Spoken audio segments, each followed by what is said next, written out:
culture. Everything is permitted.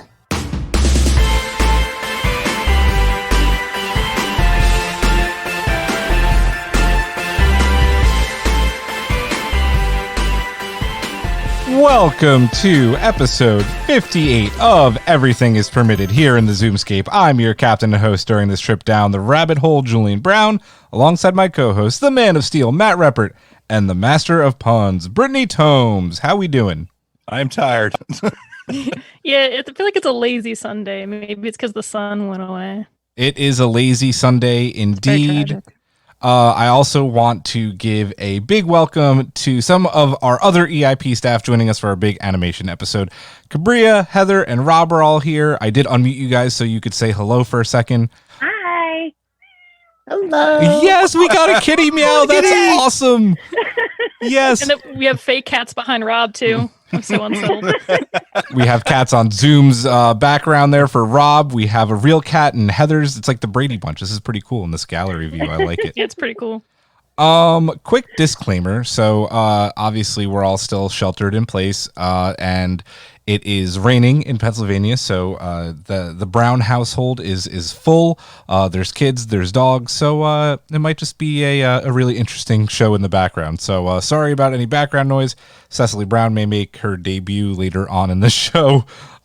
We will see. Let's get right to it. This week we are talking everything animation. This has been in the pipeline a long time. Matt, I know in the episode notes for ideas that we had, you've had this idea about, especially talking about Don Bluth for a really long time. Oh yeah, I've been really excited to talk about Don Bluth for forever, really. So I'm a huge lover of old school animation. You could say he's the Don of animation. Boom! I love seeing my face when I make a horrible joke. It's great. Oh man, I'm glad I took that screenshot, by the way, of at the last meeting, Brittany. That was the best picture I've ever seen of myself. So truly, it was an epic face. I absolutely love that. Yeah. So this is the big animation episode. We'll be talking Don Bluth, of course, and then we're also going to be talking about some of Disney's duds, which there are definitely a few of, and then Disney Pixar, the giant animation giants. We're going to be kind of pitting them against DreamWorks animation and much more. So as we go along, if you are in the Zoom meeting, which is just our EIP staff right now, other people may join. We'll see. Go ahead and raise your hand or hit us a message in the messages section. Not you, Brittany. You can't stop me. You're not in the same room. And we'll let you say your piece. Announcements. So I actually have to double change this announcement because I fubbed the date of the Avengers release date. I thought it was this coming Wednesday. Today is actually the 1-year anniversary of the release of Avengers Endgame. So congratulations, Avengers, by the way. Amazing movie. Karen and I were going to be recording a retrospective on the film. And we were going to try and figure out how to do that this weekend. Unfortunately, some things came up where even though we are sheltered in place, the timing to do it now doesn't work because of a situation with Karen's work. So we are not going to be able to do that right now. It's going to be on the back burner. We will find a time to do it. It's just not going to be this week. So sorry about that. I know some people were looking forward to it, but we will have that at some point. It just won't be... I think once we're all kind of back to normal, we'll figure out another time to do it. To be fair, we're like in the end game now. So for real, like the snap has happened. Snap happened. We're like recovering. It's whatever. Exactly. Oh man. Also, you may have noticed that Bargain Bin was absent in the month of April. That's because there was a bunch of crazy crap like this pandemic going on, and also we were trying to push out some other cool content for you, like bonus pods and Everything is Delicious. So we decided to give the pod a little bit of room to breathe. But don't worry, next month in May, Bargain Bin is making its return, and we're actually going to let our patrons decide on the movie for May. So we're going to have that poll up very soon. God help us. That's going to be interesting. Do you want to be able to get into that and help us pick our Bargain Bin movie for May? Brittany, how could people get in on that? I don't know, man. You want early access? You want the inside scoop? You want to buy some death sticks? Want to buy some death sticks? Well, just join our Patreon. You can be a really cool patron. We're up to 10 now. Woo woo. Woo woo. Living the dream. Yeah, buddy. And you can get early access to some of our pods. You also get bonus pods that other people don't have access to. You get to join a really cool Facebook group where you can talk about ideas that we can talk about on the show or events we can do. And on top of that, you also get to decide our bargain bin for this month, and who knows what else you can decide in the future. So really, you're holding a lot of power. You hold our fate in your hands. So bargain bin. It's definitely worth $5 to make us watch horrible things. But Just horrible. But if you can't, or great things. Yeah, if you can't swing the $5, $2 is good too. We will take that. You could be a permitted patron. We love you all the same. Matt, if people don't want to sign up for a patron and still support us, how do they do that? By giving us a review, hopefully a 5-star review on anywhere you listen to Everything is Permitted, whether it be Apple Podcasts or anywhere else. Yeah, baby. 5-star reviews. Don't give us 4, 3, 2, or 1, unless you really hate us. That would hurt our feelings. Even though we're number 1, never give us a 1. Thank you. As Brittany posted a few days ago, we're the fracking best. That was a really bad Saltai impression, but it's okay. we're gonna live through it. Mr. Gator, start the clock. I'm just putting this out there. Watching Brittany drink from her mug just now on the video. Oh, my Ray mug. It made me think of like Kermit drinking the iced tea or something like that. Oh, Kermit that's the only way I here. sip beverages. It's like literally, I always think of it. I'm like, Kermit. Brittany and I are getting high on the caffeine right now. I almost wish I drank coffee. You should, man. If you don't like the taste, I understand. But yeah, I don't like the taste. I rarely drink it because you know how hyper I get with like nothing. You don't get hyper. I'm like, Julian, you've known me for over a year now. It feels like 10. I just vibrate through a wall like. Get those flash moves. All right, let's get into some rants and raves. Anybody got anything? And if anybody's got anything from the EIP staff, if you have a rant or rave, raise your hand and we will let you rant as well. Anybody? I mean, I can rave about something. Do it. So it actually ties into the theme for today, and I know I've already talked about it in the chat, but I had no idea that there was a DC animated universe, and there has been one since 2013. And they're ending it next month with the release of Justice League Apocalypse War, I believe it's called. I've actually started watching all of the movies in order. I started with Justice League, The Flashpoint Paradox, and I'm currently on, I believe, Batman Bad Blood. And they are some pretty damn good movies. Yeah, man. And they are rated R. Some of them. They are dark freaking movies. People, blood splatters, people getting sliced apart. I mean, and it's not a part of the universe, but I also watched Constantine: City of Demons, and oh my god, that movie was so dark and it portrays demons and people getting tortured and eternal punishment stuff.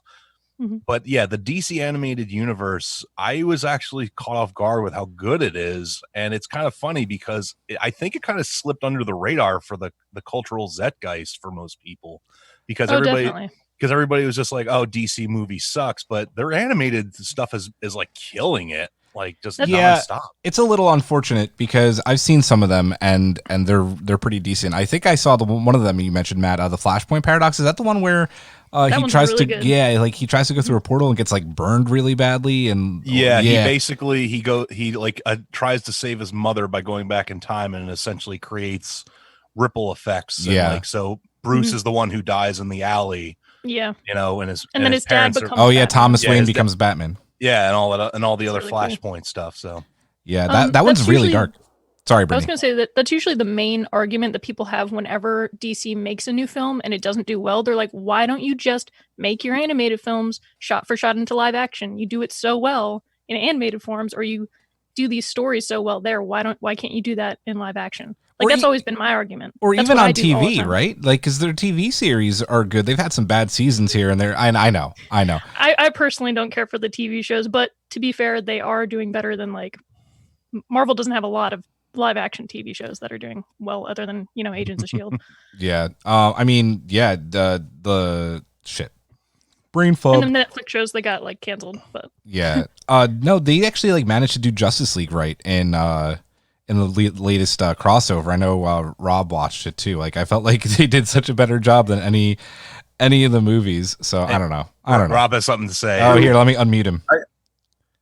No, there you go. I unmuted myself. Sorry. No, I have to say I totally agree. I don't understand why DC can't get the live action movies right.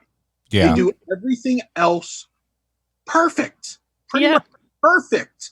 Their video games, comics, the TV shows. I mean, I heard, mixed feelings about Titans and whatnot, but it's like everything else is perfect except for your damn live action movie. And I don't get, it's like they don't have any connection between their other spheres where they do so well. It's like, can you talk to an animated person for like 5 minutes, please, and just get a plot line from them? It makes no sense at all. And you know what? The shame of it all is that I absolutely enjoy this the CW live action TV shows. Though it's a lot to keep up with. That's so much. It's so much TV. And I just want to point out, Heather put in the chat that Wonder Woman is definitely one of the exceptions. That's a great film. Oh yeah, for sure. And also Shazam. They still have Shazam. some good films. Yeah. Shazam, and then if you want a live action version of like the Barbie animated mermaid movie, you could watch Aquaman. As well, yeah, which is Aquaman's a fever dream, but it's fun. Yeah, dude, it's a lot of fun. Dude, they literally I have to go see back because I watched I think it's Justice League Throne of Atlantis. Like they pretty much took that entire plot from that animated movie for Aquaman. Yeah. Almost like word for word. And I was like, oh shit. That's why it ended up doing slightly better than most of their other movies. But Matt, I know you want to. Sorry, Brittany, go ahead. No, go ahead. I was just going to say, I know that you want to eventually do an episode on these, and I think we should watch some of them and try and figure out how to do that, because I think that would be a lot of fun. And actually say some nice things about DC for once. Under the red hood. Under the red hood. Let's go. I'll get that. I'll get my hands on that eventually. That shit is dark. It's so dark. It is. But anybody else rant or rave? I have a little rant. Little rave. Damn it. I just rant about everything, but it's a good rant. So Sci-Fi's been doing Battlestar Galactica and like Xena watches that are going like nonstop on TV. Even though I have the box set and we've been watching through Battlestar now, like I'm just so excited that they're on TV again. And it's just like so much fun to watch. I'm sorry, I'm like really excited. But it's just awesome. And then they're having these little like after episode like interviews with some of like the actors in it, or they're doing these little like like YouTube or Facebook Live videos. And I just love seeing them because then they talk about like things they loved about their characters or why the show was so important at that time and what like the sort of themes it tackled. And I just love content again. I love Battlestar content. I didn't know how much I missed it. So I made the big mistake of after playing Warzone till about 2 a.m. I can't just go to bed after playing that, because otherwise I'll just be like thinking about all the amazing kills I got until like 5 a.m. and decompressing that. So I always put on a little TV to like calm myself down, and I made the mistake of turning on Sci-Fi. And it's always a wonderful mistake. And on was Battlestar, and I'm like, oh no. And I think I watched like 2 episodes of Battlestar after, and it's like at the end of the season when things were getting really crazy, and the Cylons were like, do we leave the Galactica and go back and get away from everything on the base star? And Ellen Ty is back, and I'm just like, you're like, oh god. I'm sucked in and I can't stop. It's hard to stop after any one episode in that show. Like I was so excited for my brother to watch it with me, because I was like, okay, we're done the miniseries part where they introduced the show, right? And I was like, and here's time for one of the greatest episodes ever, 33. Here we go. And he was like, okay. And I was like, you don't understand. They appear every 33 minutes. They haven't slept in 5 days. Arguably 33, and I think we've mentioned it on the show before, 33 isn't just probably a top 5 episode of Battlestar Galactica. It is a top episode of television, period. Yeah, like any ever. television. Yeah. It's fantastic. 33 if you haven't seen it. Heather had a rave or a rant about Animal Crossing. Yes. So mine's more of a rave. Like, I've been playing this game religiously just because there's been nothing else to do. I'm a teacher, and so they actually didn't have us doing much for the first couple weeks. And so now I'm actually getting back to work. But it just kind of sucked me in. And just when I was like, okay, I have like KK slider coming. I have terraforming. Everything's gonna kind of mellow out and just write it out until I get that 5-star rating. The new update's pretty involved with trying to now get art, bushes, and everything else. So Nintendo, as long as they kind of keep it up, I think they can keep the Animal Crossing train rolling for at least the next year, if not longer. And hopefully Bunny Day's not as annoying. Dude, yeah, Bunny Day was the only thing that like tanked my interest a bit, but the new update's so awesome. I love it. I love the plants. And trying to run Bunny Day with the Cherry Blossom Festival thing at the same time was like, do I go for bunnies? Do I go for cherry blossoms? And then by the time you like actually assess your values, you're like, oh crap, I should have gone for the cherry blossoms. Yep, and they're over. I got like the picnic set and that was it. And I was like, I fucked up. I should have focused on the cherry blossoms. I didn't even care for Bunny Day. I was like, get this psychotic bunny off my island. I don't understand anything that goes on in Animal Crossing, but the Facebook posts and hearing people talk about it is some of the most fun because like I understand at least a little bit that there is this like crazy economy in the game and like gotta get those bells. Yeah. Well, and people have now taken it next level. Like people are paying thousands of real dollars for like highly sought after residents on eBay. And I think it just because the internet connectivity is so much better than it has been in past games, that you can easily, like I island hop with my friend in Houston like daily. And so it's easier to go back and forth, but like there's like turnip bouncers because you can buy turnips like today's Sunday. So you buy your turnips today and try and sell them at a higher price down the line. And so if somebody gets like that $600 per turnip price, people are paying them like ridiculous amounts of money to go sell their turnips for more bells. It's crazy what's been going on. Dude, Elijah Wood showed up at somebody's island and was like, oh, your turnip prices are delightful. Can I come over? And it like really happened. And I was like, I even fact checked it and I was like, holy shit, he was really on their island. What? This Animal Crossing thing is crazy. I absolutely love it. I wish I played, but I think I've missed the window. Not that I mind because I'm addicted to Warzone, so I'm happy. Yeah, you're probably good with Warzone for now. Yeah, I might. You can play it at any time. It's at your own pace. I go like a lot slower than other people because I have like no time to play games, but it's calming. It's nice. All right, Mr. Migliaccio, I will unmute you. You have a rant or a rave, sir? Yes. So, raves actually. Also, Brett, I don't know why I'm pointing down to you. You're down here. You're down here. He was cat pawing at me. So it was funny actually. You said about Frodo. Elijah Wood. Thank you.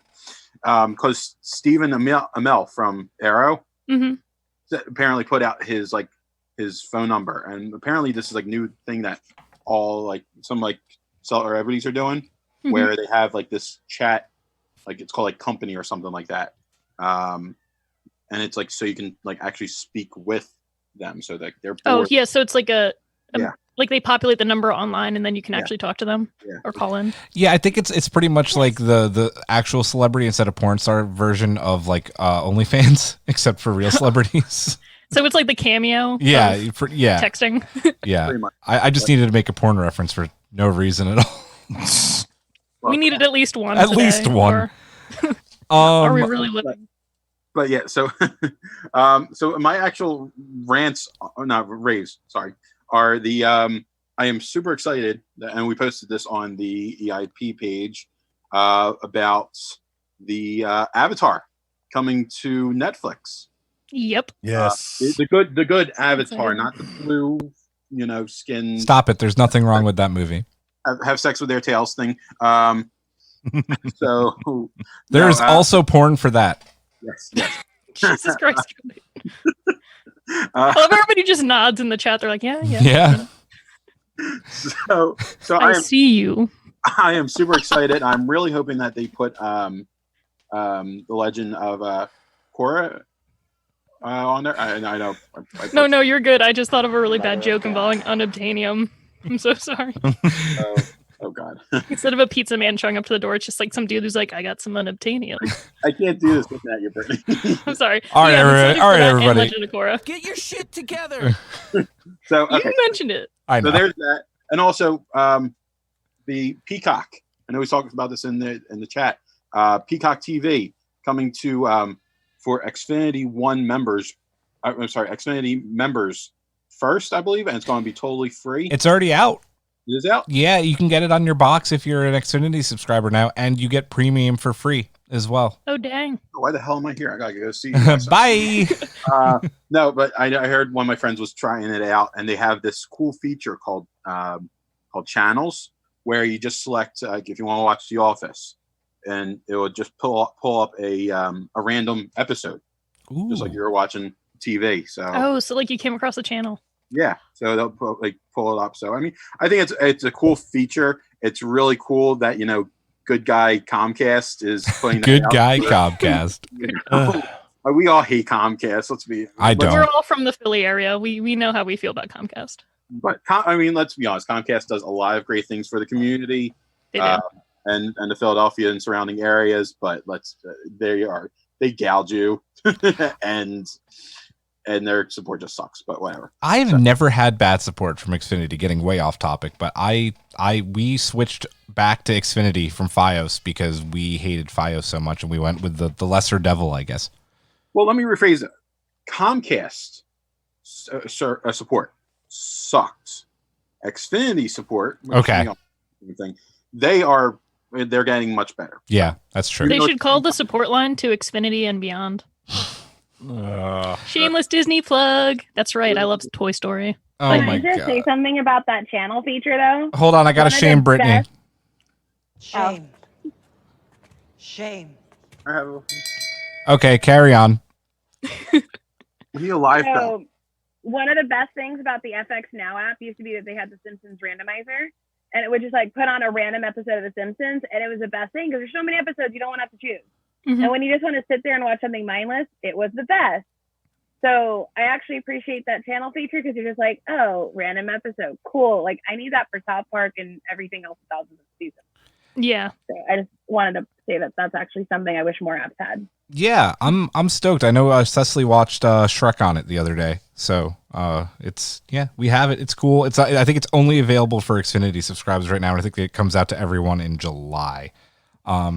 I hate to be the one to end the rants and raves on a rant, but I don't know. I've tried really hard since we've had to deal with the pandemic not to talk about it and give everybody hope, but I just had a really shitty situation happen, and I didn't like the way it was handled. I was at the grocery store doing a shop because sometimes you gotta Yikes. go. And our store is doing a pretty good job about social distancing and, only allowing certain people in. So there's a queue outside. And once we got in, it was fine. They have arrows on the floor to tell people which direction to go, which I actually don't agree with. I think that causes more congestion than anything. Mm-hmm. But that's a whole nother thing. But anyway, they had people kind of enforcing it and being dicks about it and not asking people nicely not to do it. When in fact, aisles were getting very congested because of it, instead of letting people go both ways and get away from each other quicker. Anyway, that's actually not the rave. The rant. But so as I was getting a box of cereal, there was a guy without a mask on, and he was already at the checkout and had all his groceries on the conveyor belt. So mind you, if you take a few steps back, the grocery store let him in without a mask. They let him shop without a mask, let him get to the checkout without a mask. And then the store asked him, you need to be wearing a mask or we're going to have to ask you to leave. And I'm like, okay, I can understand having to get a mask, but he had literally all his food on the conveyor belt already and had been how'd he get that far? Yeah, he had already been allowed to shop, and they told him to leave. And the guy didn't handle it very well. He swore up a storm and was pissed off and was a very avid Trump supporter. It was very evident. And as much as I don't like to defend Trump supporters, at the same time, the guy was kind of wronged. He shouldn't have ever been thrown out in that situation. Just say, next time, can you please wear a mask? We're all trying to get by in this crazy time. I think we need to be kinder to each other.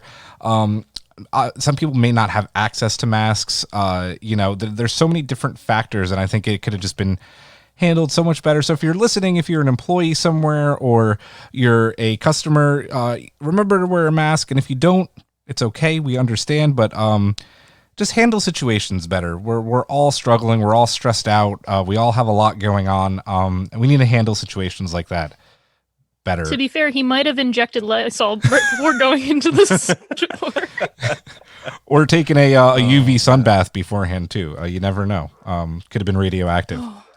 Anyway, let's all be kinder to each other. Let's keep calm. I know it's rough right now and everybody's stress is at 1,000. But if nobody else has a rant or rave, let's get into the permitted minute.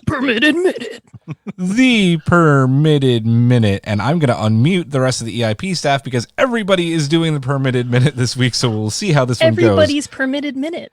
Everybody's permitted to minute. So guys, if you obviously listen to the show, you know how this works. I'm going to do a countdown here in a second. And then whoever's first on this list, it looks like Brittany will go hers and we'll go down the line and try and do it within a minute here. So here we go in 5, 4, 3, 2, 1. Mr. Gaeta, start the clock. Parks and Rec fan, good news. The cast is reuniting for a special this coming week. And who knows, it may have already premiered. Going along with our animation theme and news that is exciting for just about everyone, all 3 seasons of Avatar: The Last Airbender are coming to Netflix in May. Matt covers the subject in greater length, but if you haven't read his article, Fandango has purchased Walmart's VOD service, Vudu. Tired of aimbots and Trials of Osiris and Call of Duty Warzone? Good news! Bungie and Activision respectively have amped up their anti-cheating campaigns, with Activision even pitting cheaters against cheaters in the Battle Royale game mode. Venom 2 is the latest film to be delayed until 2021, but has also received a new title, Let There Be Carnage. Matt Reeves' The Batman has also been delayed. Princess Buttercup and Dread Pirate Roberts are headed to Disney Plus. The Princess Bride will hit the streaming service on May 1st, as you wish. Did we not have anyone pick 7? In a weird piece of Mandalorian news, Pedro Pascal revealed that he had not been cast as a titular character until showing had already begun on the series. Yeah, we messed that one up. We never It's assigned okay. a 7, which means Time is a luxury you don't have. womp womp womp womp. We would have been killed by Cylons twice within that minute. You know what I mean? Like, do you ever Brittany think about with that? the awesome Battlestar references tonight. I love it. That's if it was 30 seconds. I could just hear Saul Ty say, "Mr. Gaeta, start the clock" 1,000 times. It's my favorite thing. I love his voice. I got to witness Michael Hogan at a sci-fi hero. It was a website I was a part of a few years ago. Event party at Dragon Con, stick his face into a cake that had his face on it. And That's amazing. It was a moment. It was a beautiful thing. He came face to face with us. He came face to face with himself. He did indeed. That was so good. I'm not even going to shame you for that one. Can I throw a pie at Brittany through here? Yeah, we could do that TikTok thing where people are like virtually kicking and punching each other and do it with a pie, and Brittany can get, whipped cream all over I'll her do that face any or day something. of the week. Yeah, I mean, I've been pied before. Fun fact. I've never been pied. It's a lot of whipped cream. It gets very sticky, like especially if you have long hair.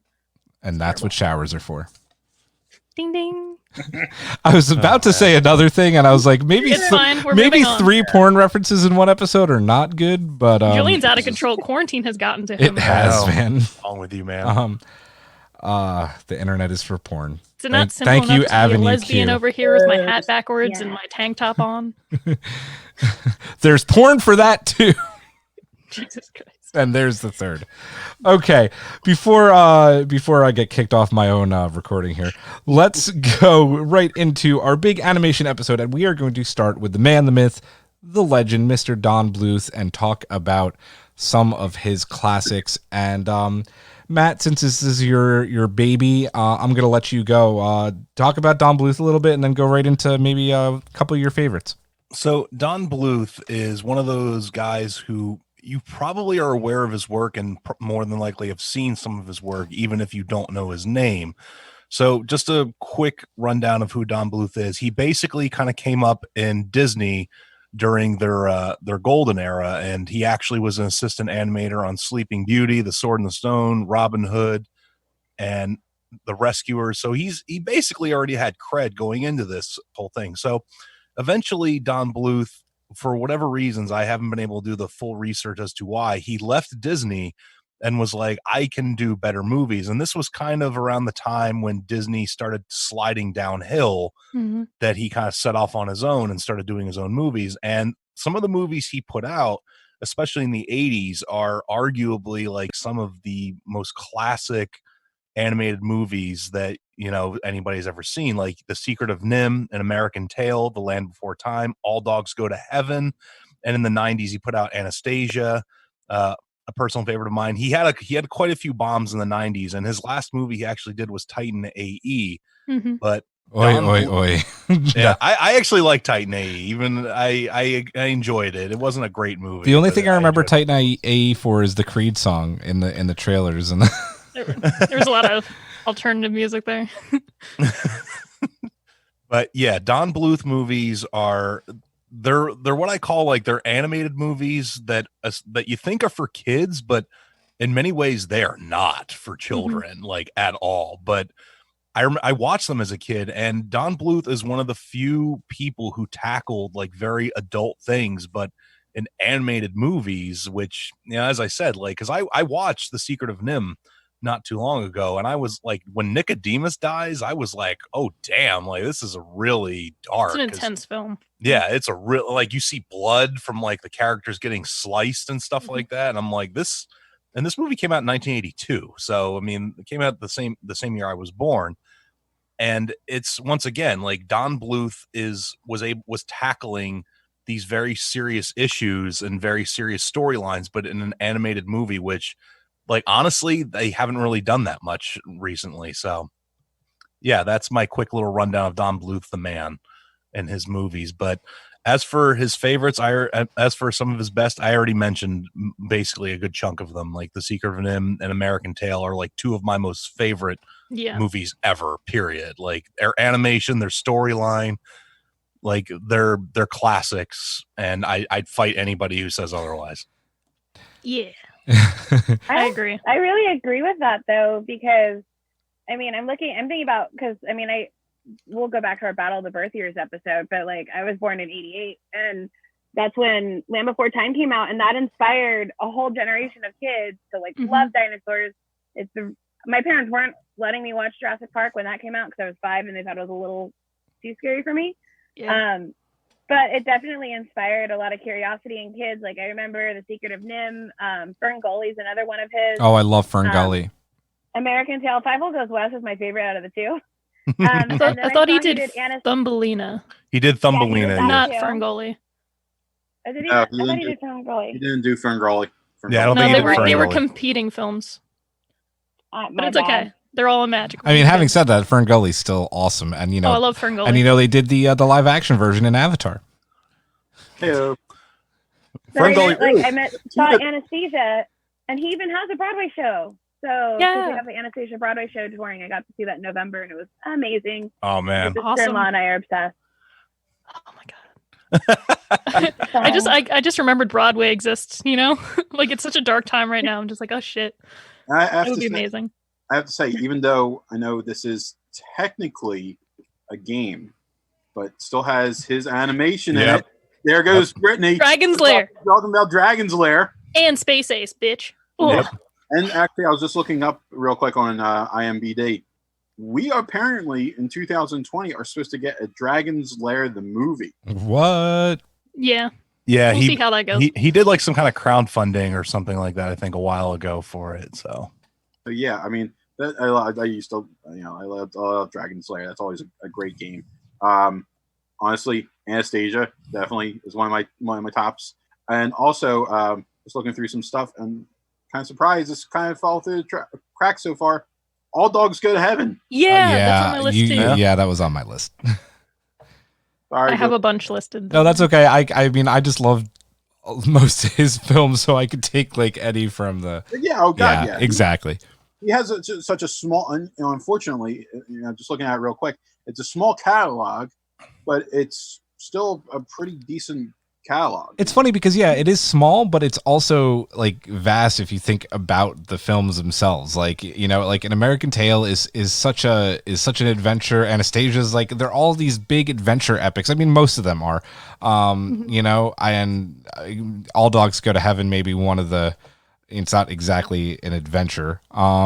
You know, I don't know. He literally goes to heaven and hell throughout the movie. Okay, so. I take that back. Not an adventure. It is an adventure. And the reason why there aren't as many films is definitely because like his production studio was constantly in and out of bankruptcy because once again, he took a bunch of other animators from Disney who they had all these ideas they wanted to do. And the main reason they left is because Disney would turn them down because they wouldn't make enough money.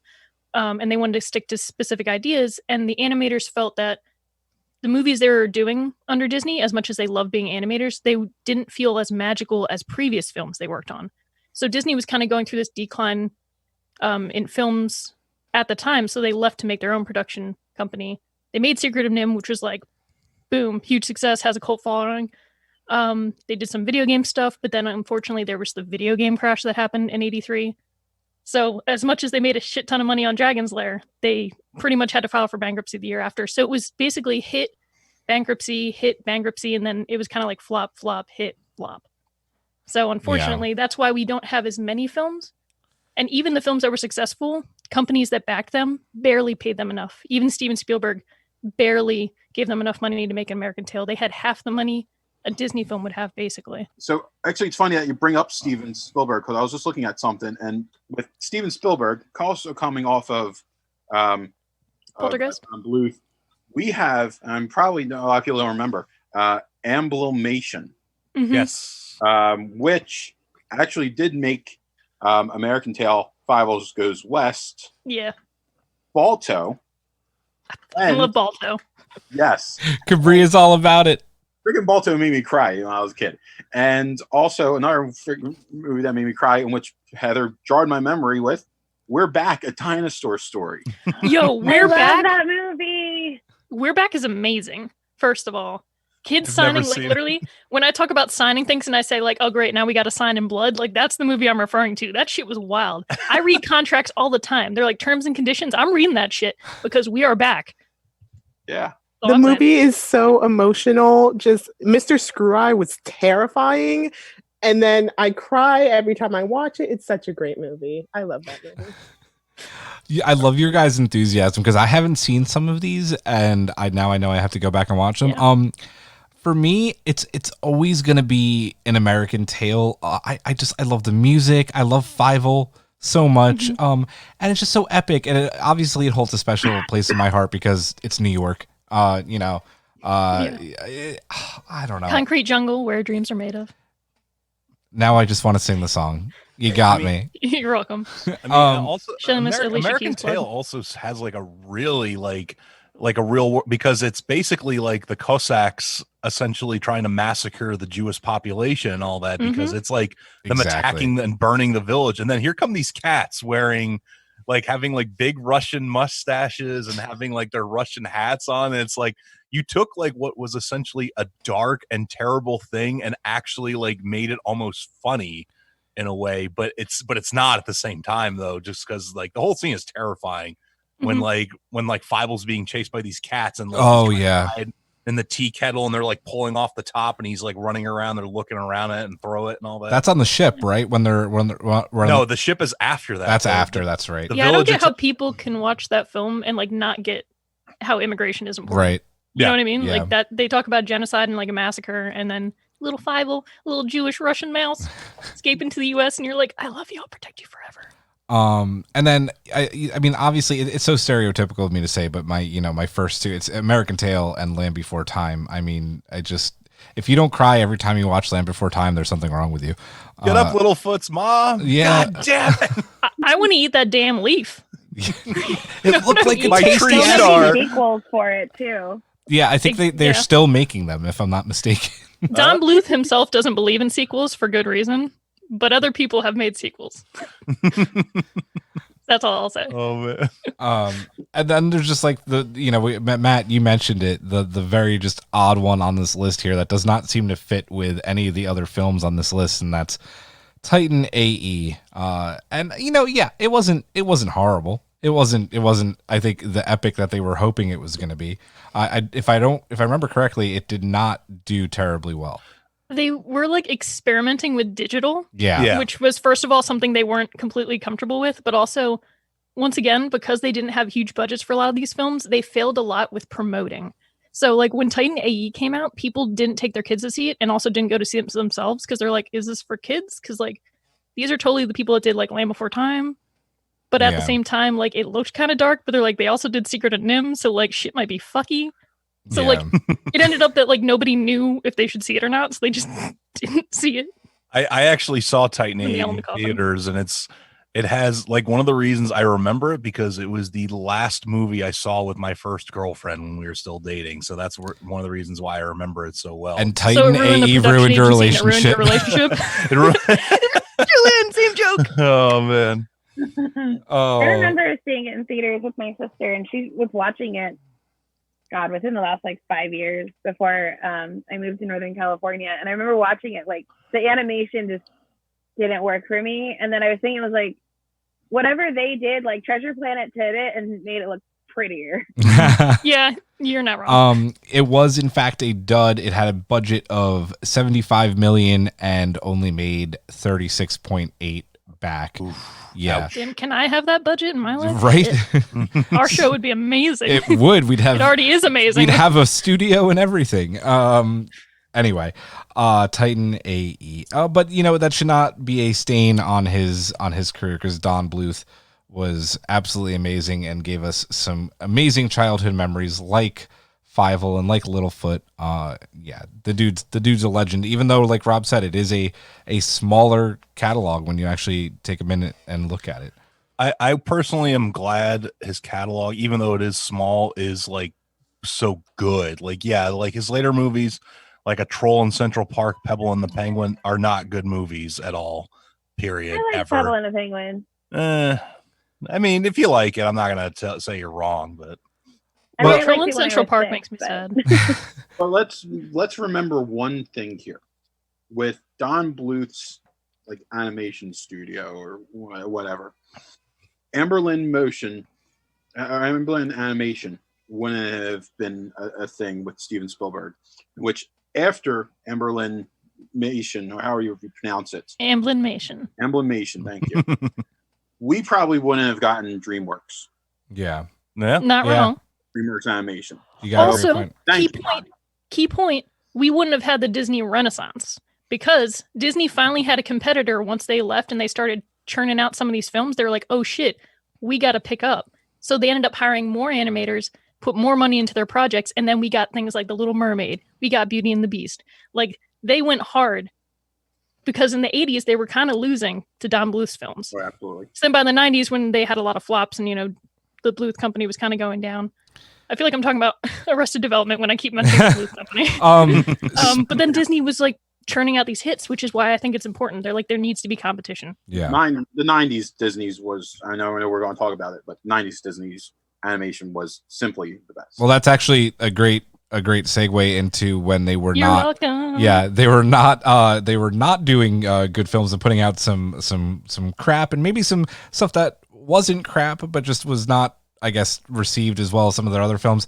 Let's go into some Disney duds, and right away, the first thing I have on our outline here is Black Cauldron, which I've never seen, but I haven't either. It's apparently the film that almost killed Disney. If you look it up on the internet, it's actually, I mean, it's an interesting movie. I think I've only seen it like once, and that's because my friend caught a DVD copy on eBay or something.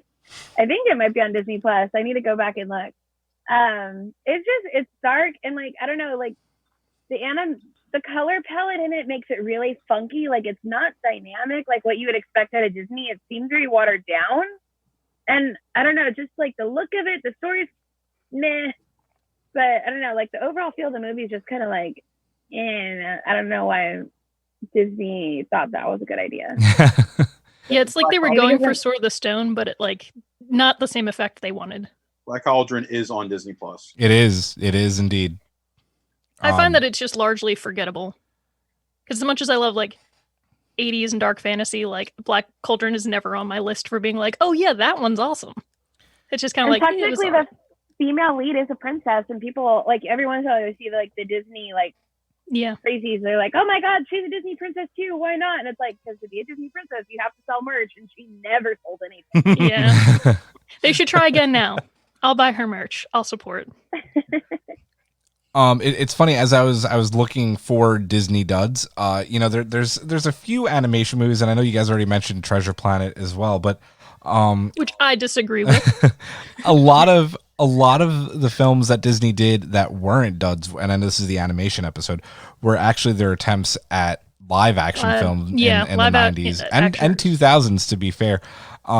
There aren't a whole lot of animation duds. I bet Matt maybe has a few that I may not have known about. I want to see if this is one we might all disagree on. But Matt, did you find any that weren't on this list? So, I mean, once again, it's like if I name movies, some people are still going to be like, I love that movie and everything. And like people might like the movie, but it didn't do well. You have like Atlantis. I think The Lost Empire didn't do well. Love it. I knew it was going to happen. I like that. I'm that kid. I mean, and honestly, like as much, and I love the movie, but it did not do well. The Princess and the Frog. Like, I love that movie. That actually still. I cry. That has every damn time. Especially if you go to Disney parks and whatnot, they're still very prominent. I mean, yeah, Dr. Facilier is running around New Orleans. Well, I mean, they have New Orleans Square there, so you see. We're just Tiana proving there. what Matt's saying. I agree. I thought it did better than it did. I mean, and that was the last like classic animation that Disney did.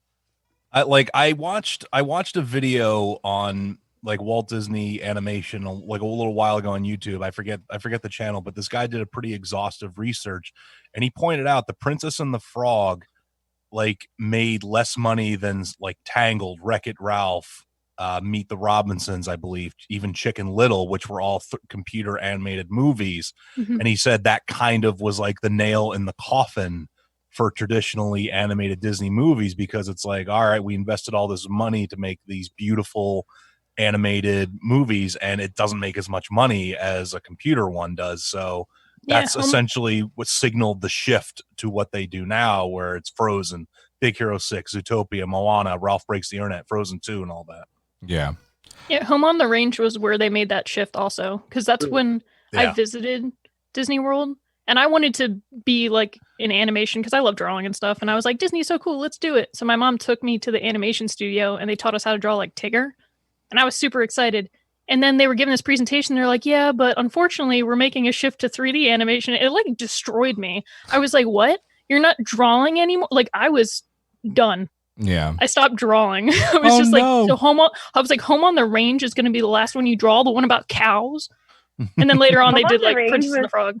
Terrible. I know. That one's a bad one.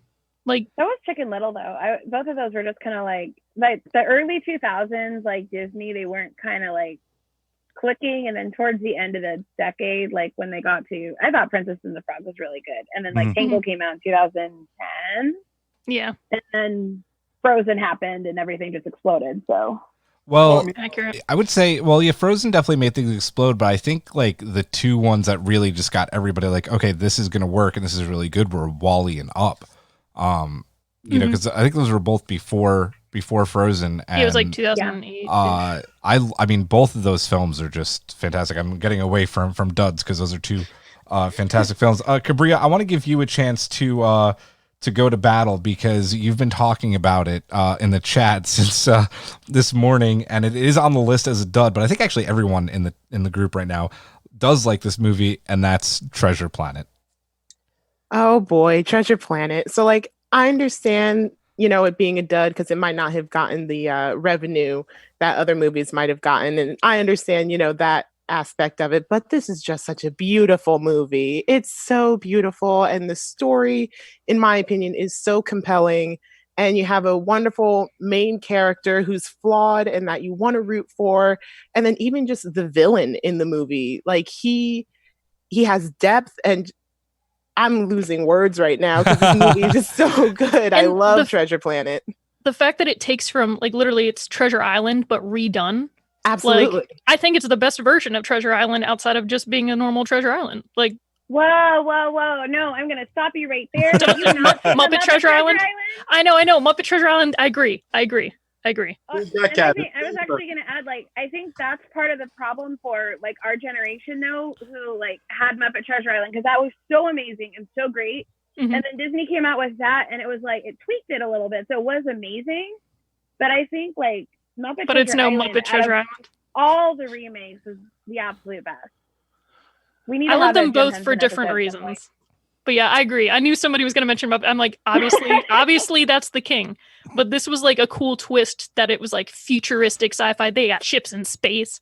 Treasure Planet is worth watching just for I'm Still Here and the whole sequence that goes with that song during the movie. Yeah. Well, everybody's reaction. Man. I think I'll every time. This is a Sunday night movie with Cecily. We'll have to show it to her tonight. I assume this is also on Disney Plus. No doubt. I always wanted that like hoverboard that like skiff he rides. Oh my God. It's Joseph Gordon-Levitt as the voice too. Yeah. I literally was like, "Wait, what?" when I looked it up. It kind of looks like him a little bit. I have a waveboard in my garage, and every time I ride it, I'm like, I am Jim Hawkins. Exactly. I think also in animation history, though, like it was a hallmark for Disney because that was when you really saw them really hit the computer animation hard and try to marry that with the hand-drawn animation. So in terms of like animation hallmarks, it actually is a pretty significant movie for that fact right there. For sure. Like, it's funny because I think even Disney's animated bombs are like beloved cult classics because like technically it didn't really make a ton of money. The Emperor's New Groove. I love that freaking movie. But that's them experimenting and doing things that are original and different. Yeah. And then they tank because people like are prepared for the same things all the time. But then like that's what Don Bluth did. They did things that were vastly different or tried to be like weird. Yeah. I mean, listen, talking about going outside the box, and it was not a success, and I love it. It's probably one of the Disney movies that I've seen the most. Fantasia. Like, I absolutely love Fantasia. And it bombed, as if I'm not mistaken. I think that's because of World War II, though. Like, didn't that come out during World War II? Well, there's Fantasia and there's Fantasia 2000, which I don't know about 2000. Yeah, I don't think Fantasia came out in 1940. So yeah, World War II. So like I feel like the hard part about like when world events happen that are like so depressing is that as much as you want escapism, sometimes people can't feed into it as much. So I feel like that was definitely hindered. Yeah. Just the time period. And people were like, oh, cool, it's Disney, it's fantastical. But like, who's going to sit down? Who has the money to sit down and watch like people reenacting cool orchestral music? I watch that shit all the time with my brother. We love Fantasia. It was when Disney was in a weird funk too, because that was when they were releasing like a bunch of shorts into one movie versus a full-length animated movie. So they wanted to see like a whole thing going on. So and Fantasia was more like shorts. Yeah. Yeah, and Fantasia 2000, I think when it was released into theaters, it was only in IMAX, which IMAX was very limited in the United States at the time. Because I'm like, we had an IMAX theater in Irvine, but I remember like it was ridiculous to try and get tickets for that. Like they were building like special IMAX theaters, but I think that kind of like it looked beautiful, like especially during the whale sequence, and then but it was limited to where people could actually see it. Yeah. I mean, speaking of those IMAX theaters, I mean the only one that I knew of at the time when these were out were, you know, the ones that were specifically in museums, you know, the dome at the Boston Science Museum where Leonard Nimoy did the voiceover for talking about Boston. Like I went to boarding school in Massachusetts and Connecticut, so I was in Boston a lot. And I went to that museum and that IMAX theater a lot, but it was all educational stuff. Like I never saw like a movie there. They were really rare back then. But speaking of Fantasia again, like it is both fantastic and fantastical. It is so much fun. It definitely, I don't know if we could sit Cecily in front of the TV and have her watch it. She might get bored. Then again, she's into some weird shit, so who knows? I love Fantasia. Let's finish with one that I think we can all agree was a dud. I don't want to hear anyone say that they enjoyed this one if they saw it. Mars Needs Moms. I didn't see it, but I do remember preview. I was about to say that one. I feel like I didn't see that because I don't know if it was just like the time period came out that I also wasn't interested, but the animation like threw me off. It was Uncanny Valley. Like I didn't like how their eyes looked, so I was just like no. It was like that hyper realistic. Yeah. Yeah, Right? but like their eyes were dead, but the rest of their features looked human. So I was just like, this is weird. I don't want it. Kind of like the Polar Express, which I actually like the Polar Express, but Mhm. I know a lot of people. I know a lot of people aren't fans of it because of the Uncanny Valley. Hot Yeah. chocolate.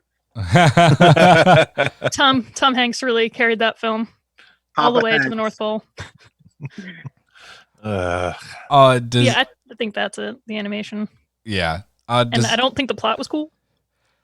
You know, last week how we talked about Ubisoft and video games. I know this is a weird transition, but it actually ties into what we're talking about.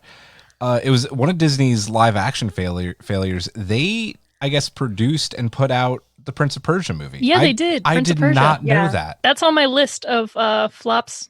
A lot of the live action ones. Yeah. I wanted to try and stick to animation, but I'm going to go down and read some of these live action ones real quick here. We just said Prince of Persia, Better Games movie I never saw because I didn't want to do it to myself. Nick Cage in The Sorcerer's Apprentice, which looked awful. No National Treasure, that's for sure. Oh, here's an animated one that we didn't talk about, unless we did. We did mention it, Home on the Range. We did. Yeah, I called it out. Yeah, you did. I wasn't afraid to. Yep. And then Shit ruined my childhood. This is a movie that gave me nightmares for weeks after I saw it because our dad thought it would be a good idea to show to us. Return to Oz. Oh yeah. Oh yeah. No, Forgot about that one. That movie is dark as fuck. It is just like nightmare fuel. It is the only thing it's good for. Like Dorothy's in a mental asylum at the start of the movie, if I'm not mistaken. I don't like Wizard of Oz stuff to begin with. Yeah. But I've seen like Wizard of Oz, The Wiz. You know. Yeah. I get Wicked. I know the songs. Haven't seen it, but like, not this one. No. Also, I mean, Julian, so going off of the duds and whatnot, can we talk about the time period that Disney basically had these straight to DVD? Oh yeah. Oh yes. Releases where we're talking about these horrible sequels. Like don't include Return of Jafar and Return of Jafar was that good. Shit, shit was were bangers. I'm saying that was a good one. Okay. Prince of Thieves, King of Thieves was a good one. Little Mermaid 2, Back to the Sea. Yeah, hell no. Wasn't there a second Lion King? Dude, the glare I just gave, I wish people could see the Zoom chat because I literally just glared at Matt. It wasn't even just the sequels though. They also did prequels because there's a Little Mermaid prequel. You're right. I finally tried sitting through it since it was on Disney Plus. I got about 10 minutes in and I am Little Mermaid everything and I couldn't do it. Yeah, it was just a bad time period. And then them trying to turn it around saying, oh, make sure you grab these DVDs because they're going into the Disney Vault. The Vault is bullshit. I hate that shit. Well, the Vault doesn't exist anymore. It's also not a real thing. They did that on purpose to get people to buy. Wait a second. The Vault wasn't a real thing? It wasn't a real thing. It wasn't a real thing? It was a lie. They just would tell people it's been this many years. It's just like what they do when they're making these live action films. They're like, we want to have access to this before it becomes public domain. So get it quick before it goes back into our vault for the next 20 years. We have a contract. So the Vault was the Matrix. Yeah, fuck them. And just anytime they needed a boost, they would go, oh, such and such is coming out of the vault. Come and get it before it goes back here's in. the diamond edition of Cinderella. Oh, and you didn't get the diamond edition? Here's Remember the those? platinum edition. Exactly. Literally. I think we own the platinum Cinderella. I still rock my VHSs. Whatever. Yeah. They always started it with Snow White, and I was still on the last system behind it. So I had Snow White on VHS from the early 90s.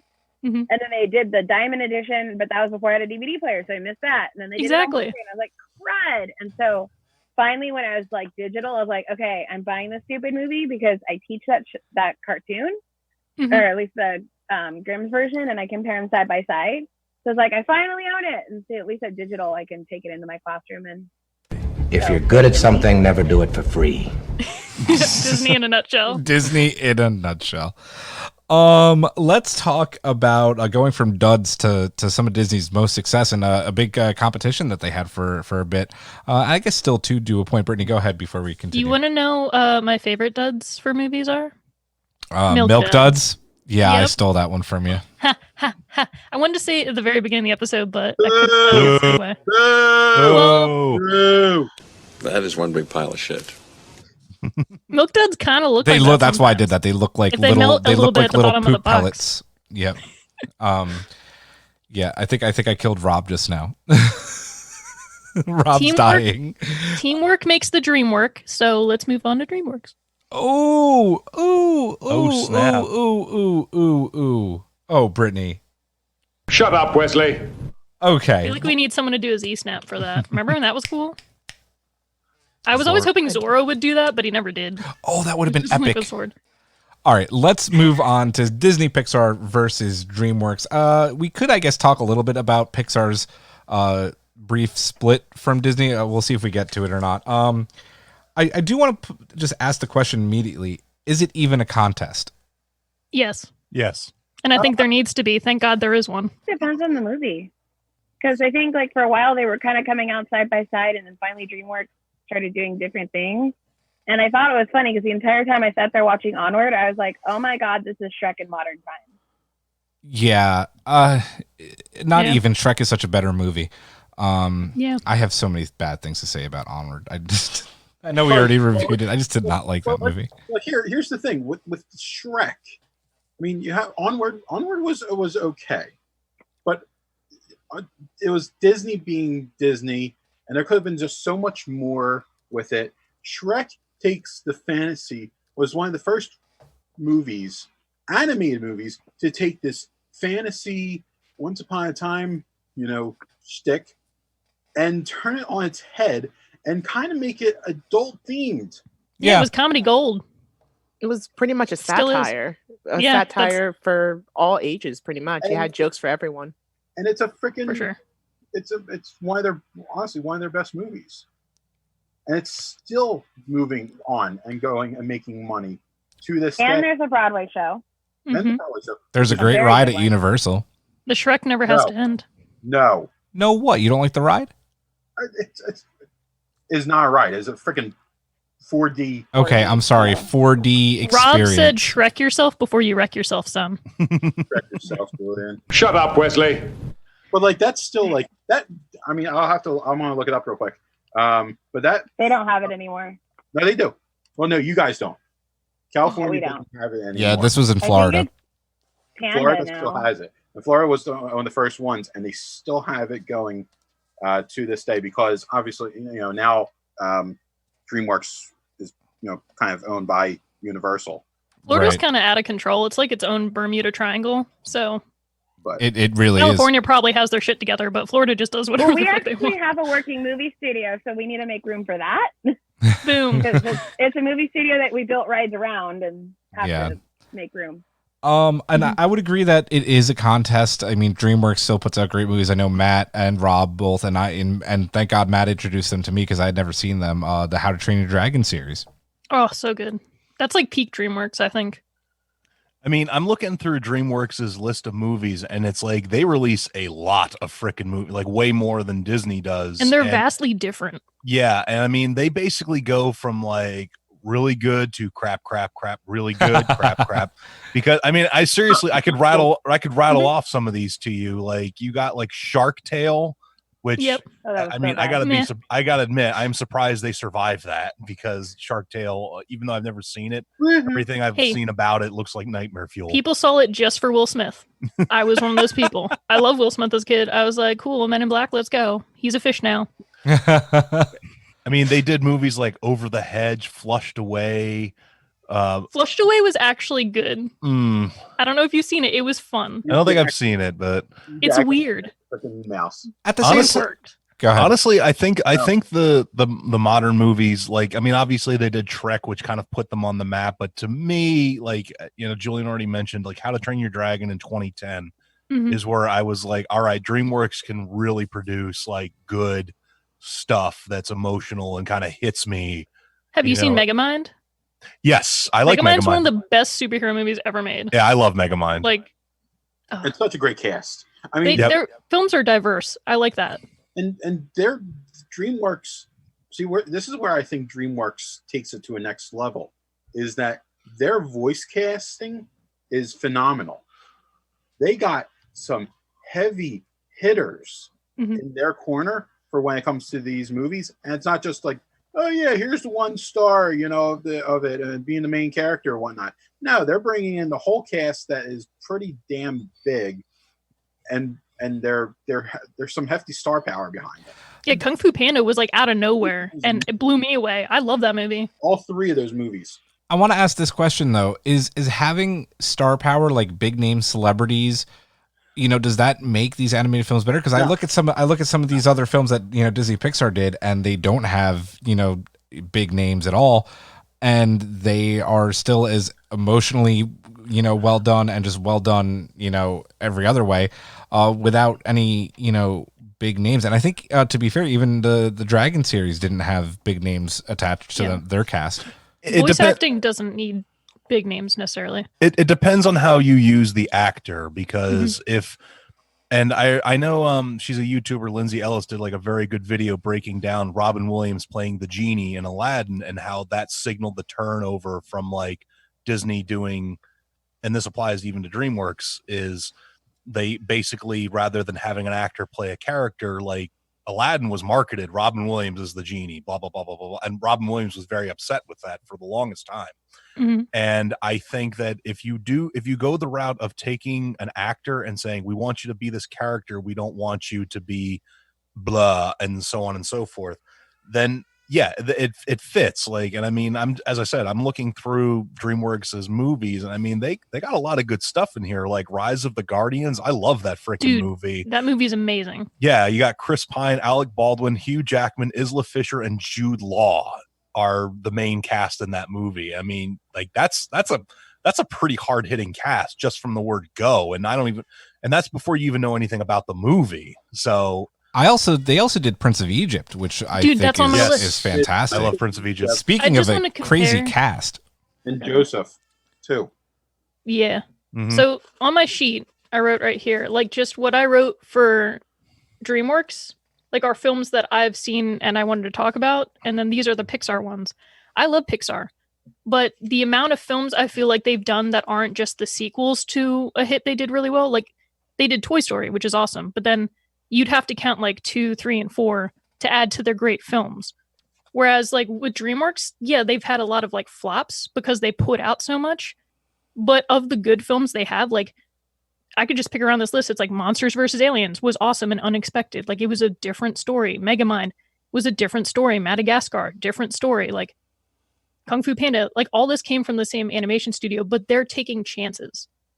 And they're doing that to give Disney competition. I know all animation studios take chances, but also Disney / Pixar, like the films they take chances on, like Inside Out, end up being some of the most like cool films. Like they're out there, they're really thinking. So like I'm excited for the future of Pixar because I feel like they're going to keep doing that wave. But I think it's important that DreamWorks and other animation films are giving competition to Disney because it makes Disney try harder to keep being different and keep being original, instead of falling into sequels. And I think DreamWorks doing as well as they have has helped. So like you have Blue Sky Studios and that's Fox's. And exactly. So you have Ice Age, Robots, Rio. And then now Universal has their own Illumination. And so with Minions. Illumination. Yeah. Okay. I mean, and now that's kind of like where Universal's more focused versus partnering with DreamWorks. So I think DreamWorks kind of like, Don Bluth kind of like, okay, he was the first like big competition to Disney by like taking some of their animators, and then like technically that's what DreamWorks, how they started too, in a way, was exactly. Cats was like, peace, I'm out, I want to make my own movies. And then now you have all these other ones like popping up and doing very well. So I think it's what's keeping Disney fresh. Brittany, exactly. Sorry, that's what I'm saying. It's healthy competition. Sorry, Julian. No, I was going to say with Pixar, like you said, Pixar, branched out and then ultimately came back.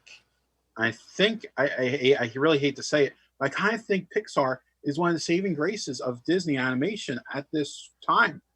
It was like Brittany said earlier, it was kind of like a second revival of Disney when they brought in these Disney Pixar movies, and it brought everything to like a whole nother level. Yeah. I don't know if I necessarily agree with you about the sequel power. I think that you're right about Toy Story, at least. Like Toy Story is very much the exception. Like if you think about those, and I'm not counting 4 because I don't think 4 was necessary. I haven't seen 4. Yeah. But if you talk about the Toy Story trilogy, like it does work, but like I go and look at, all the other films. Like I already mentioned Cars. Well, yeah, but Wall-E, Up, those didn't have but they have sequels on their shorts own. that spin off of them. They do. I don't think lots that of counts. Shorts for their things. Yeah, there's like a whole series of How to Train Your Dragon just stuff with too. The direct to video stuff. Yeah, and I think DreamWorks has those too. Yeah, so I mean, I see what like, you're saying. I think that they're both very similar, though. I don't know if you could say like one does more sequels than the other. You have to remember where like Pixar's bread and butter and how they got their start was the shorts. Like the first one, Andre and Wally B, was only like 2 minutes long. And I've actually done a lot of like, you'd be amazed how much like plot gets smacked into those, because I actually have like a series of plot I would teach with my students when I taught reading intervention, and they would be like, wait, this thing is like 5 minutes long. And I was like, yeah, and you'd have a clear beginning, middle, end, climax, everything. Like it's all there. Yeah. And that's where Pixar got their start. And so, and I agree, like they kind of are why Disney's working now. I think Disney's animation studios probably would have tanked when they were in that weird, like early 2000s funk. But I think with Bob Iger, and that is what really, I think, got him his powerhouse right there, is because he's the one who got Pixar. And then I think that's the only reason that like studios like Marvel, Star Wars, and everything else that they've like adopted, they're like, oh, we can make this work. People do not give that man enough credit. I know that Disney is an evil empire, but like I feel like Bob Iger is like I don't know how to describe him, but he's like one of the good guys. I feel he's one of the Obi-Wans, and he's one of the exactly. I have a lot of respect for him, and then Heather, one day we will do an episode on this, I promise. But just getting to hear him talk in the Imagineering story, he's done a lot for Disney, and then obviously Disney Pixar. I'm actually happy they brought him back to the helm for Disney, because I was worried about Chapek, and because I saw what Chapek did to my park, and it made me really sad. And my friends were out of work because he cut the live entertainment, for people who don't know, in the parks. And I don't know if it happens so much in Florida, but that's what happened here, because Shanghai was just costing so much more money. So he was like, hey, let's get rid of people. And I was worried that because of everything going on with the shutdowns, that would be the parks coming back. It's like, they just premiered a new parade. It's gone already, kind of a thing. So I'm kind of glad that Iger's back, because I feel like he'll kind of like dig his heels down a little bit more on that stuff. I do love the people involved in the animation industry. Like, animators themselves are incredible, and we saw what happened when Don Bluth and other animators left. Like, the fact that they can even start their own companies. But like, you have all these people behind the scenes for Disney that do all these like amazing things, whether they're like CEOs, CFOs, creative directors, things like that. So I feel like no matter what the animation company, like you have really awesome people that are behind the helm that get any of these to be made. Character design, like I can't even look at the end of a movie. I always sit and watch all the credits because I want to like pay respect to everybody who worked on a film, whether or not I like the film or not. Can we? But it's really amazing. Add to that, like, I don't know how familiar because I'm obsessed with Disney animation. Like Mary Blair was like a pioneer, and like for someone who wanted to be in animation, you probably heard her name, Brittany. But like she was what they called her, like the 10th old man out of the Disney's 9 old men. Yeah, the 9 old men. Yeah, her concept art is what inspired so much, and like it makes me so happy that it's forever memorialized in the facade of Small World, because she designed that ride along with Alice Davis, who did all the costuming for it. So hey, girl power in the 60s. Yeah, I mean it was even the same with Marvel for the comics. They had so many women. Like people point out Chris Claremont for X-Men, but then there were so many female writers behind him that helped shape the characters or helped fix the plot. Like they were the editors that made it good. Yeah. So shout out to all the women animators and stuff out there. I would keep swatting away one important DreamWorks movie that has become like a meme sensation. B-movie. Oh, stop. I was going to bring that up. B-movie is just The Graduate with bees. It's just The Graduate with bees and a little bit of bestiality. Oh, come on, Brittany. It's true. Have you seen it? He wanted a honey and not the titty of the children. Have you ever been with a bee? Normally at the end of one of these segments, I would say, well, which is better, Pixar or DreamWorks? I don't know if it's fair to ask. I don't. I think that there's a ton of good films on both, and both are amazing companies. So I think I just want to leave it at that. I want to wrap up the episode with us just kind of free talking and then kind of going around and talking about some of our personal favorites. It doesn't have to be Disney. It could be any animation in general. So I'm just going to start at the top and go down. At least that's what it looks like on my Zoom. Rob, go ahead. Some of your favorite animations. Oh my gosh. Well, I'm a Disney fan through and through. So I'm a fan of all the classics, of course, and whatnot. But nowadays, I would say, like, honestly, Tangled is one of my favorites. The soundtrack, the soundtrack on my iPod. Julian, I have an iPod. And you have AirPods? No, I don't have AirPods. No, I was trying to recreate Matt's FUB from a couple of weeks ago that I keep giving him shit for. Shut up. But like, I mean, like I said, Tangled's one of my favorites for the Disney movies.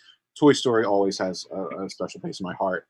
But like, like we said before, How to Train Your Dragon is a great series for me. I have no problem just. If something comes on with that on FX or something like that, I gotta just stop and watch it. So, I mean, it's too hard for me to categorize which I have. I got tons. I'm happy I got Disney Plus. But that's it. I'm good. To the next person. Yeah, I'm gonna actually have someone make their Everything is Permitted debut. Hi, Cecily. And they can't hear you. She can't hear you, but it is Cecily, my daughter Cecily, who is a big Disney fan and animation fan in general. Do you want to tell people what your favorite animated movie is? Okay, tell people.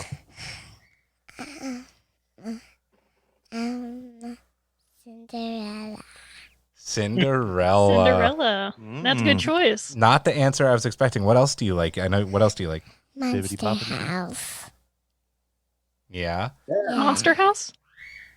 Yep. That's a good one. Great pick. Mm-hmm. Anything else? It's an underrated pick for sure. No, that's it? Yeah. Good She's job. like, it's all I can think of right now. She likes Frozen. She won't admit it. She likes Frozen. she did. I don't know why. Like when she said Cinderella to us in the kitchen a couple hours ago, I was like, really? I mean, it's a great choice, but like you freaking sing Frozen all day, all night. Yeah, it's like Frozen, Shrek. I think we've been over your house. It's like it's kids, like they have what they've been watching recently on their mind. So I think it was Monsters House and Cinderella right now. There you go. That's cute. But Monster House is a really good one. Yeah. See that. Kabria. Okay. So I know we mentioned Treasure Planet earlier and how much I stand that movie 100%. But also like Atlantis, which was a bit of a dud. Yes. But that movie is so great. It's so wonderful. The story is amazing. And then just a couple like classics like Tarzan. Come on. I love Tarzan. Yes. And the fact that like his surfing on vines was actually based off of, like the animator's son. Yes. Yeah, she was watching her son skateboard and like do all these sports, and she was like, that would be really cool to have him move around the vines that way. Right. And seeing like a character move so dynamically and then having this like strong female character come in and she's like, I just want to learn about the jungle and I want to be here, and then kind of thrown into this whole adventure. It was great. And then you have kind of like Finding Nemo and Monsters Inc. from around the same era. And then I have last on my list, Into the Spider-Verse, just amazing. Yeah.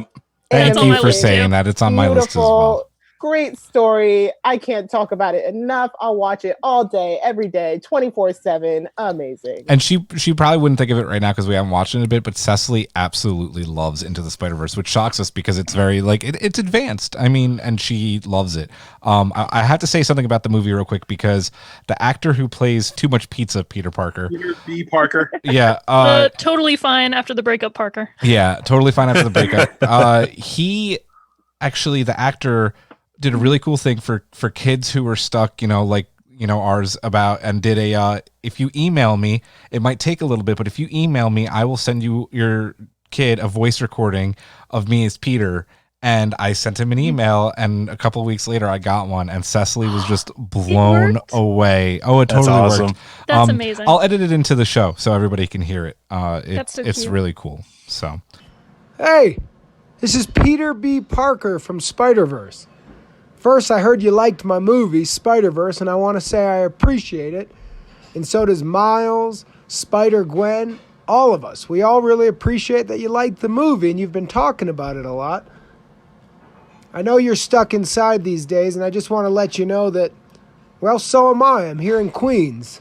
I'm here with Miles, too, and Spider-Gwen, and I'm eating a lot of pizza, and my belly's getting fatter.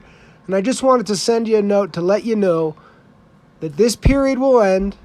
You know, you're not missing anything because all your friends are stuck inside, too. Basically, everybody you know is stuck inside. And this is going to end, and we're going to get back out there and do all the things that we love to do. So let's keep having a really good attitude, all right? Because this is all going to end very soon. Again, thanks so much for liking Spider-Verse. All right, this is Peter Parker saying goodbye to you. Heather, you're up. This is like choosing. I know, for you, it's rough. My favorite child. Oh my God. So, I mean, I obviously grew up as a Disney kid, 10 minutes away from Disneyland. So it's always been a part of my life. Fireworks, dancing water, everything. So like anything with a good song. So like, I love Frozen because of the music. Idina Menzel is a goddess. But obviously Little Mermaid, I made my husband watch it last night. Beauty and the Beast. I even like the live action version of that one. So I don't know. Like, I love so many of Disney's movies, and there's some of DreamWorks I like. Obviously, Shrek. The How to Train Your Dragon series is something I came into a lot later because my husband had me watch it. Also, we didn't really mention like Studio Ghibli, but I absolutely love Ponyo. That is my favorite. My husband watched it for the first time, I think, with me. Oh, yay! Yeah, I have artwork of all the different movies here. And I've also really like come to love the Minion movies and Despicable Me. Mostly because my students were obsessed with Minions, and I was working with very young children at the time of Despicable Me too. And I was so thankful I still wasn't working there when Minions came out, because all I would hear is that Minionese in my head. But I just love animated movies. Yeah. I swear I'm 31 years old. I don't think that's a problem at all. At all. That's the whole point of animated films. Everybody's supposed to love them. That's right. Don't be ashamed to be a nerd. Brittany, I love Gru's voice. And the little kitties drink their milk. 1, 2, 3. I used to do that all the time to my little cousins. Keep going. Okay. You're up. If I have to pick one animated anything to exist forever, it would be Avatar: The Last Airbender, because I know that's a show. But like, when talking about animation, as much as I love animated films, like animated movies, like obviously the DC universe, I'm really glad that Matt brought that up, because the DC animated universe has been like a staple from childhood to my adulthood in the background. Love that. But animated shows have had like a recent renaissance, I think, on TV. Like, you have Cartoon Network shows, Disney shows, Nickelodeon shows that are all doing so well. Like Avatar: Last Airbender is one of my favorite shows of all time. Gravity Falls, absolutely incredible. Matt and I have ranted about it. Korra. Yeah, Legend of Korra. That's just tacked on with Avatar. Like, they're together in my mind. And you have like newer shows like Infinity Train on Cartoon Network, which I need to write about one of these days. I need to buy that. I saw it for sale. Yeah, Ashley Johnson did the main character, and it's like such a good show that tackled like dealing with parents that are going to get a divorce and like these things that like the kid can't reconcile with. So she goes on this magical train, and along the way she, finds a way to deal with her trauma and realizes that it's okay for things to change and you not to be in control of it. And like, it's just such a beautiful show. So I just love that there's so much animation happening, whether it's on TV, whether it's different companies like Sony now doing things like Into the Spider-Verse, which was so incredible and like blew people away. I don't know. I love it. I think, Julian, we should do an animated like for like TV shows one of these days. Yeah, absolutely. It's kind of what Matt's doing with Animation April. Yeah, he's doing his whole Animation April thing right now, which is fantastic. Yeah, I still need to. I'm behind on that. I got to write a week 3 article. That's all right. Take your time, dude. It's busy working. Yeah, I know you've been super busy. I get it, man. Yoda. I'm looking at Julian's tattoo. Oh, hi guys. Baby Yoda. Let's not forget the animation and tattoos. The tattoo industry is insane. Matt. WB, Batman Beyond. Oh yeah, well, and Batman the animated series. Yeah, obviously an animated TV series episode is coming. Matt, you're last before I go, so go ahead, man. So, I mean, obviously, like everybody else, like I grew up on the Disney Renaissance movies, so I mean, those kind of go without saying. Like, I saw Beauty and the Beast with my mom in theaters, so it holds a special place in my heart. But as for more modern stuff, I love How to Train Your Dragon series. I also love Kung Fu Panda. The Kung Fu Panda trilogy has probably the 3 best villain voice actors in all 3 movies. You got Ian McShane, Gary Oldman, and J.K. Simmons. Like automatically, like I'm in with just those 3 actors in each of the 3 movies. Like that was amazing. Yeah, and much like Brittany said, like I love modern day animated stuff like Gravity Falls and other TV shows like that. And I'm happy. I'm actually comfortable in saying that the current generation of animated stuff pretty much crushes my childhood animated stuff, because a lot of people say, oh, you know, they don't make stuff as good as when I was a kid and everything. Like I'll tell you right now, the stuff that came out when I was a kid would be crushed by the modern day stuff. Watch Clone Wars and Rebels. I mean, just right there. Yeah, exactly. I mean, it makes me happy that the stuff is better, that people who grew up on the stuff that I did are now making stuff, and they're like, I want to take what I grew up on and make it better. Yeah, exactly. And that's what they're doing, and I am immensely happy for that. I loved She-Ra and He-Man as a kid, and the new She-Ra reboot has completely blown me away. Brittany, I can't say enough praise. We're not going to be able to get off of Netflix in May. Yeah, dude. We're going to have Avatar and the rewatches, and then She-Ra. The last season of She-Ra. Dude, I'm gonna cry. You guys have heard me talk about it on the show before. My favorite animation ever is Paw Patrol. No, that is.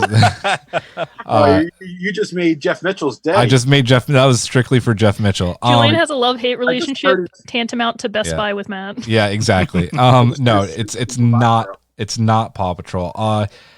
Matt already said it. The 90s, you know, Disney Renaissance is amazing. I have to pick one specifically. The Lion King is my absolute favorite from back then. James Earl Jones, JTT, you know, just JTT, baby. Yeah, you know me. Yeah, nice. Just it's such an amazing movie. And then if you go into the current, Pixar, Disney, WALL-E. WALL-E holds a very special place in my heart. I love that film. And then I have to piggyback off Kabria here, Into the Spider-Verse.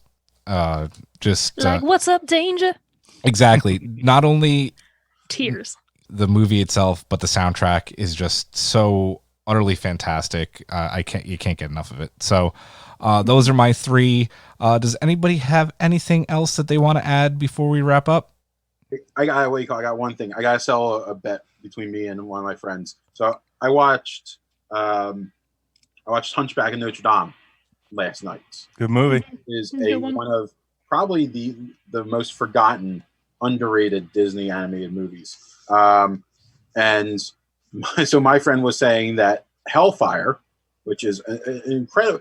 First Hellfire's wild. Yeah, they have an incredible soundtrack with this. I mean, Hellfire, Out There, Topsy Turvy Day. God Bless the Outcast. Yeah, God Bless the Outcast. All that is unforgettable, and people forget about it. But he's saying Hellfire is one of the best Disney villain songs. I'm saying Be Prepared. Be prepared. Hell yes. Yeah. Oh, fun fact. Go ahead.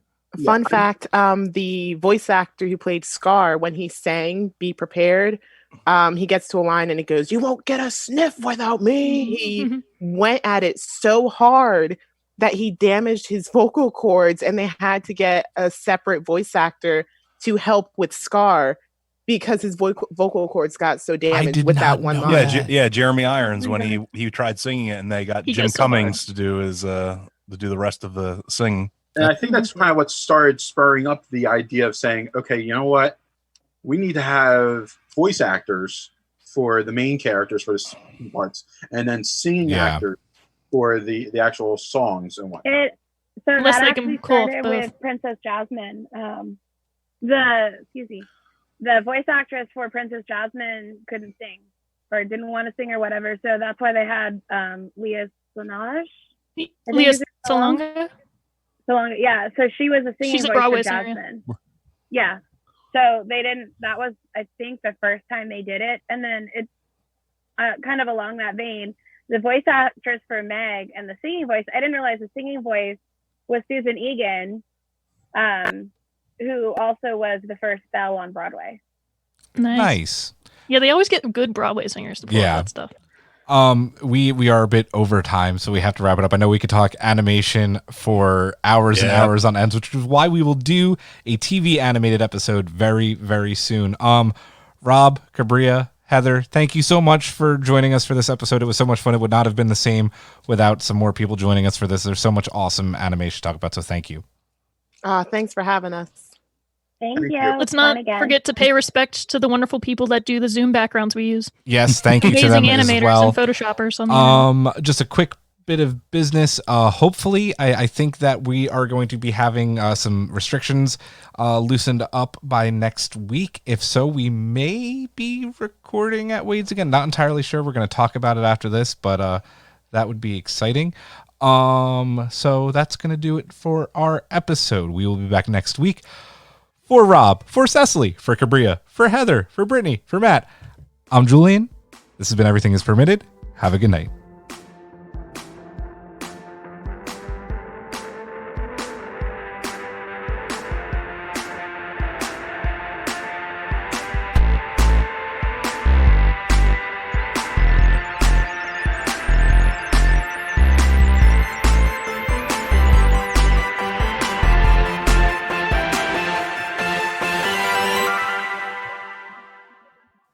You can find Everything is Permitted on Apple Podcasts, Spotify, Google Podcasts, and YouTube.